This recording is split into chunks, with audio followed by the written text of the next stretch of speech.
Hello सर्वांना नमस्कार. रेश्मी नाथ या मराठी चॅनलमध्ये तुमचे सर्वांचे स्वागत आहे. एक लग्न असेही भाग 20 नक्कीच मिळेल. देवांश तिचा चेहरा हाताच्या ओंजळीत घेऊन म्हणाला. आपण कॅबिनमध्ये जाऊया, यावर मलम लावू, देवांश म्हणाला. सई त्याच्या मांडीवरून उठली आणि मग दोघेही त्याच्या कॅबिनमध्ये गेले. देवांशने फोन करून फर्स्ट एड्स बॉक्स मागवला. सई पहिल्यांदाच त्याच्या कॅबिनमध्ये आली होती. खूप मोठी आणि भव्य कॅबिन होती त्याची. मोठा टेबल, त्यावर लॅपटॉप, काही फाईल्स, पाण्याचा ग्लास, एक लँडलाईन फोन, पेपरवेट आणि त्याच्या आई बाबासोबतचा त्याचा लहानपणीचा फोटो. सई उभी राहून सगळीकडे कुतूहलाने पाहत होती. सई बस, देवांशने तिला सोफ्यावर बस असा इशारा करत म्हणाला. सई सोफ्यावर जाऊन बसली. समोरच्या भिंतीवर एक शो केस होता. त्यात त्याने कमावलेले खूप सारे बिझनेस अवॉर्ड, मेडल्स, ट्रॉफी आणि सर्टिफिकेट फ्रेम करून लावले होते. सई खूप निरखून सगळं काही पाहत होती. हे मेडल तुमचे आहेत?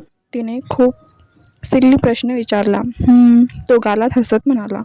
अय्या, किती छान. कोणत्या गेमसाठी मिळाले? सई म्हणाली. गेमसाठी नाही मिळाले. गेमसाठी मिळालेले घरी आहेत, स्टडी रूममध्ये, देवांश म्हणाला. मग हे? सईने प्रश्नार्थक मुद्रेने त्याच्याकडे बघितले. बिझनेस एक्सेलन्ससाठी मिळाले आहेत. त्यासाठी पण मेडल असतात? पुन्हा तिचा सिल्ली प्रश्न.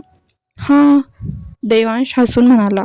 मध्येच केबिनचा दार नॉक झाला. कम इन, देवांश म्हणाला. पिऊन आत आला. त्याने फर्स्ट एड बॉक्स घेऊन देवांशला दिला.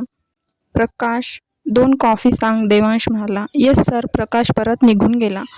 Sai, Devansh first aids box घेऊन तिच्या समोर गेला. हे कशाला? सई घाबरून म्हणाली. जखम साफ करून त्यावर बँडेज लावावी लागेल ना, देवांश म्हणाला. एवढी कुठे जखम झाली आहे? सई म्हणाली.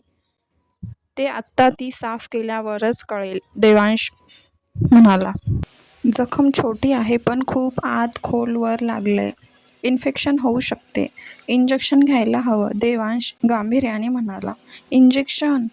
ती जरा ओरडलीच. हो, देवांश बँडेज लावत म्हणाला. हे काय? बँडेज लावला ना, आता होईल ठीक.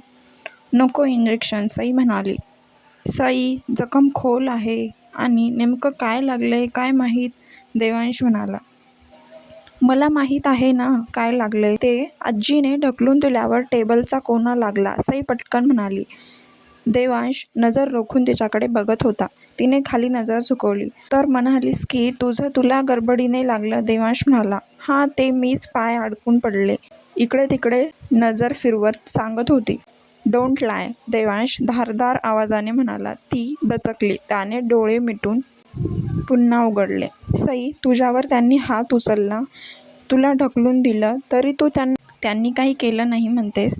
देवांश हळू आवाजात तिचा हात हातात घेऊन म्हणाला. ती काहीच बोलत नव्हती. तिच्या डोळ्यातून फक्त अश्रू निघत होते. बस झालं आता रडणं. यानंतर तू त्या घरात पाऊलही टाकणार नाहीस. तुझा आणि त्यांचा आता काही संबंध नाही. आईला आपण आपल्यासोबत ठेवू, देवांश तिला समजावत म्हणाला. तिने हलकं हसत नाक वर ओढत हो मध्ये मान डोलावली. नाऊ स्टॉप क्राईंग, देवांश तिचे डोळे पुसत म्हणाला. पण अजूनच ओठ बाहेर काढले.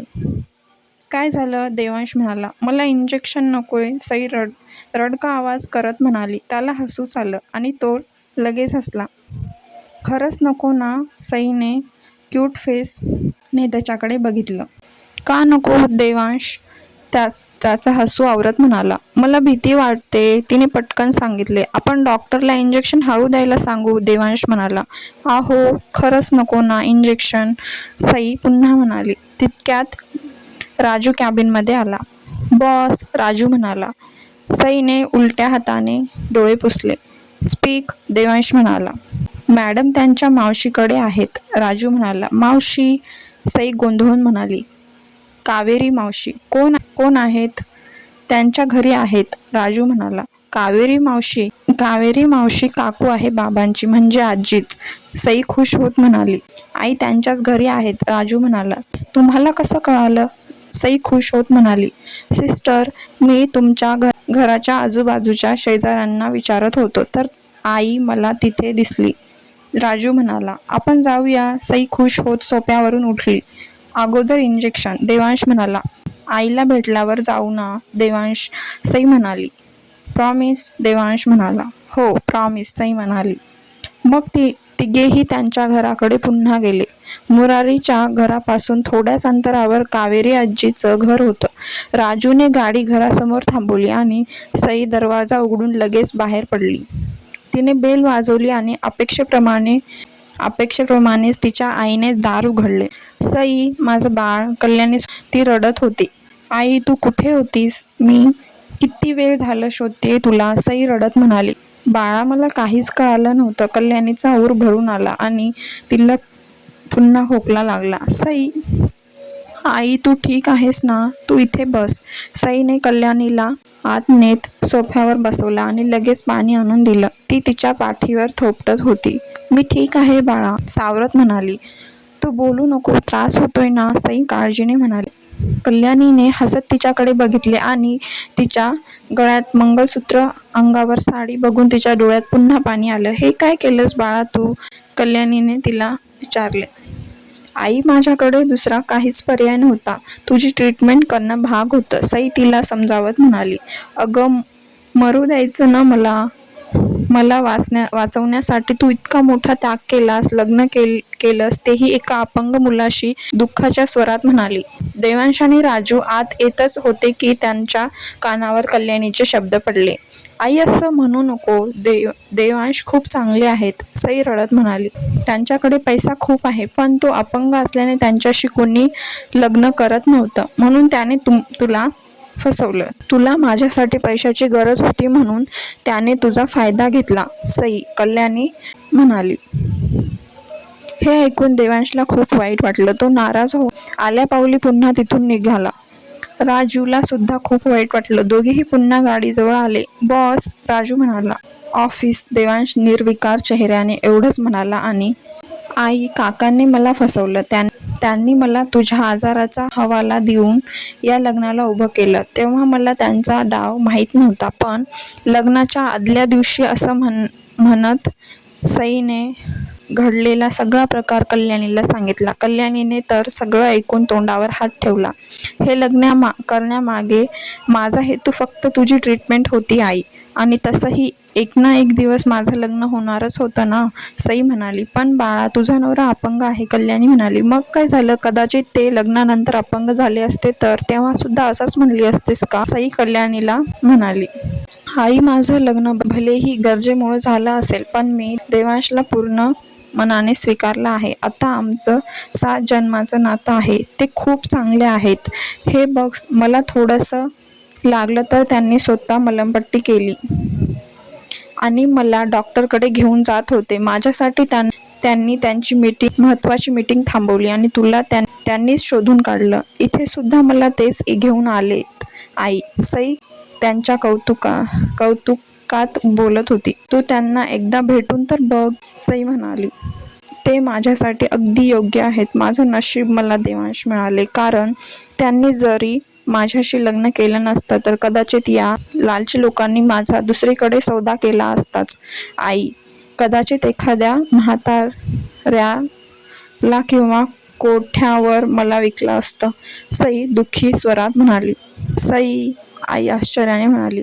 हो आई, मला सगळं माहीत आहे. आजी लहानपणापासूनच माझा का राग करते. मला का कुणीच कधी प्रेम करत नाही. मला माहीत आहे माझ्यात बाबांचा अंश नाही, म्हणून सगळे माझा राग करतात ना आई, सई हुंदके देत रडत म्हणाली. कल्याणीच्या मनात धस झालं. तिने लगेच तिला मिठी मारली. नाही रे राजा, तू तुझ्या बाबांचीच मुलगी आहेस. तू आमच्या दोघांची मुलगी आहेस, कल्याणी तिला छातीशी घट्ट आवळत म्हणाली.